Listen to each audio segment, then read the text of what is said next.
having described what we mean by multiliteracies and having given you an overview of the multimodal ways in which we believe meaning is made, we're now going to look at the dynamic by which we engage in meaning making.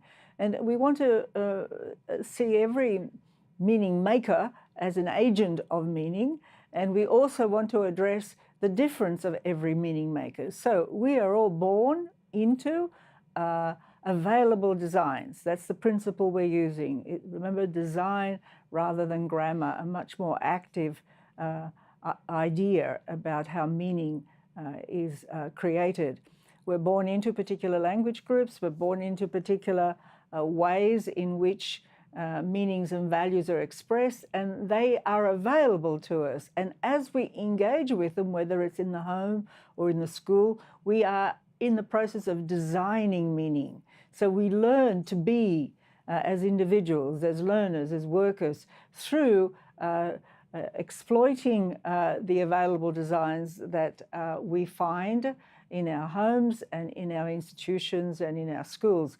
And as a consequence, what we come up with is a meaning that has been redesigned by our agency.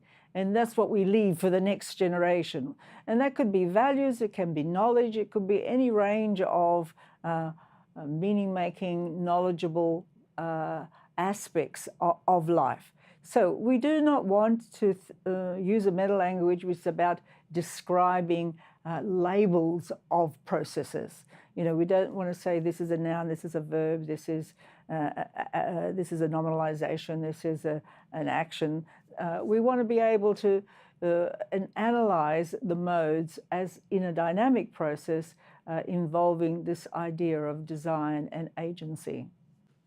So I want to contrast this idea with traditional ideas of literacy, or the traditional pedagogies and underlying traditional pedagogies, the epistemology of traditional versions of literacy. So traditional versions of literacy were, there is a standard language with a correct grammar, with correct spelling, and we are going to teach one singular form of that particular language.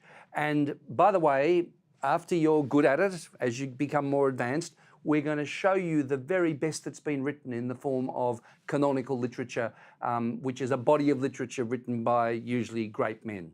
So this is the traditional model of literacy.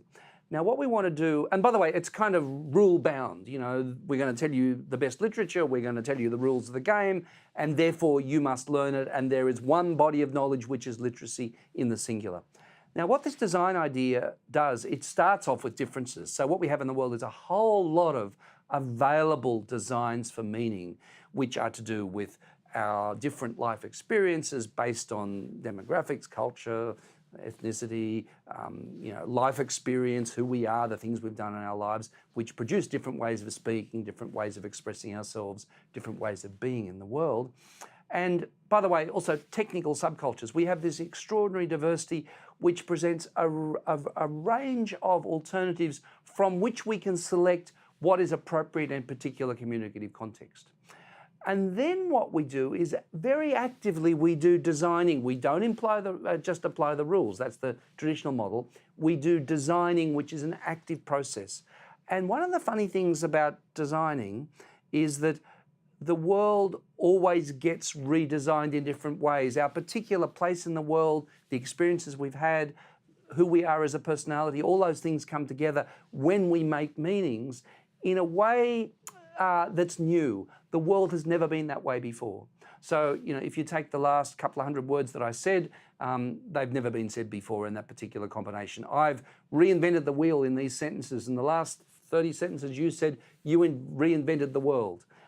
So everything we do, there's no two pictures which are the same. There are no two Facebook posts which are the same. Everything you do is an active process of designing which produces the world as redesigned.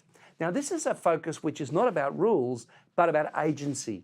In other words, about the learner as an active agent of meaning. Now, I'm going to say something about agency, and that is, the minute we have a theory which is based on agency, we have a theory where differences proliferate, where there are there's 1,000 flowers blooming, and we're noticing that. It was perhaps there all along. We tried to override it with rules. We tried to override it with standard languages. We tried to override it by ignoring other languages and ignoring diversity of cultures.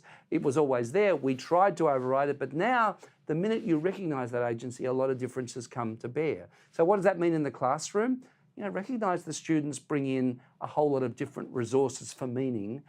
Recognize that they are agents of meaning, and their agency will produce differences, and then the environment of the classroom can be one of productive diversity where we talk about those differences, which kind of brings us back to that phrase of Courtney Kasdan's about this kind of disciplinary thing, which is, this is perhaps like contrastive linguistics.